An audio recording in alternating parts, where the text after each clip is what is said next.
Your Excellencies, spoštovani državni sekretarji, dame in gospodje, dragi prijatelji. Veliko zadovoljstvo mi je, da vas lahko danes pozdravim ob priložnosti Dneva državnosti Srbije, s katerim obeležujemo dan, ko je leta 1835 Srbija sprejela ustavo, prvo v tem delu Evrope.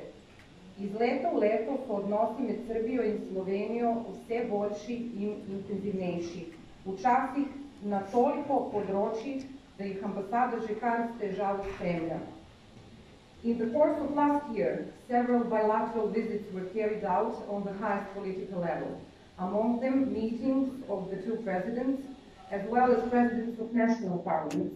The Prime Minister of Slovenia and the Minister of Foreign Affairs visited Belgrade, and the joint session of the two governments was held in December.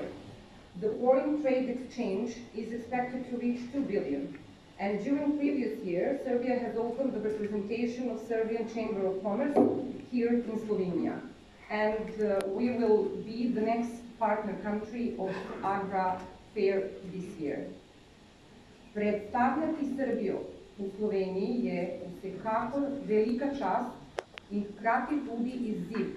In želela bi, da se ob tej priložnosti zahvalim v imenu kolektiva našim družinam za razumevanje in da povem, da nam v tem našem poslu predstavljanja Srbije neizmerno podporu nudijo naš častni konzul gospod Kavčič in društvo BAS, to je Slovensko-srpski poslovni klub.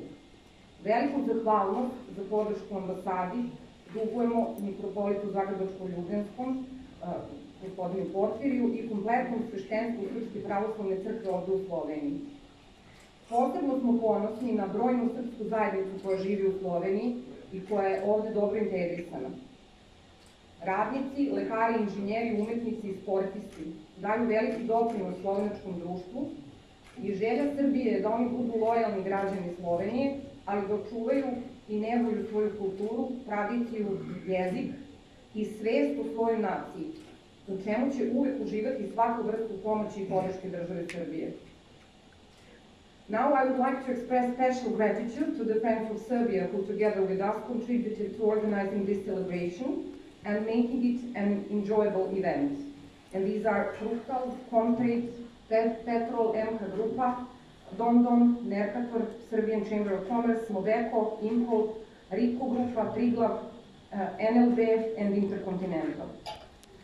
Sedaj pa vas vabim, da skupaj uživamo v srpski in slovenski hrani i hvala vsem, da ste prišli.